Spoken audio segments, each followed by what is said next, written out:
Yes, my name is Nader El Bizri. I come from the American University of Beirut. I served there as the director of the Civilization Studies program. And in terms of my expertise, it's focused on the Greco-Arabic sciences and philosophy traditions, with an emphasis in particular on 10th and 11th century science and philosophy in the Islamic Arabic classical milieu.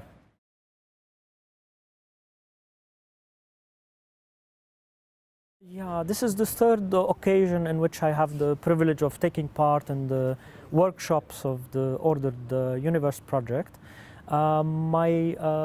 contributions are seen from the side of the transmission and adaptation of scientific knowledge that comes from the Greek and Arabic legacies as they were transferred into the Latin scholarly context. With an emphasis on the exact sciences and in particular on the 13th century in the European context, and as exemplified by the setting in which the legacy in science of Grosseteste flourished, including the Franciscan milieu in Oxford.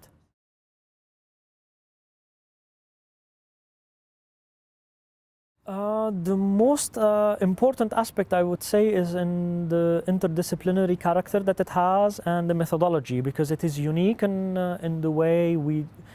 it could inform perhaps new directions in doing our research in the humanities, and especially as medievalists or historians of ideas, which until recent times we've been working solely as philologists, codicologists,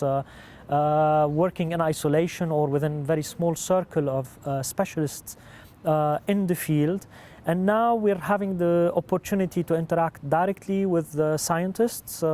working in modern science, who could inform and add to our interpretation of the texts in a manner that could reveal their scientific merit, especially when they are in the exact sciences, in mathematics.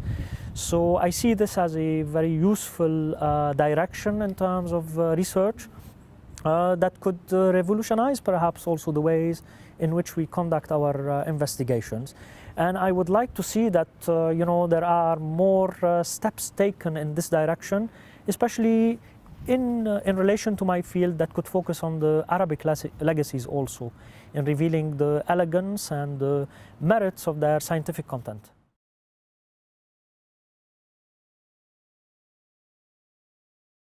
Because ultimately the context of scholarship in 13th century Europe, and let's say even in the case of England, what was happening in Lincoln, what was happening in Oxford, would be a context that already is dealing with texts that have been transmitted and translated from Arabic into Latin, sometimes via the agency also of texts that passed through the Hebrew language. But the kind of knowledge that evolved from the 9th century onwards in the Arabic context, that built on the Greek corpus, expanded some branches of its knowledge, was itself ultimately transmitted into Europe and became integral to the workings of science, philosophy, and the contemplation of the classification of knowledge and its integration as a curriculum for the emerging universities at that time, or the institution of education.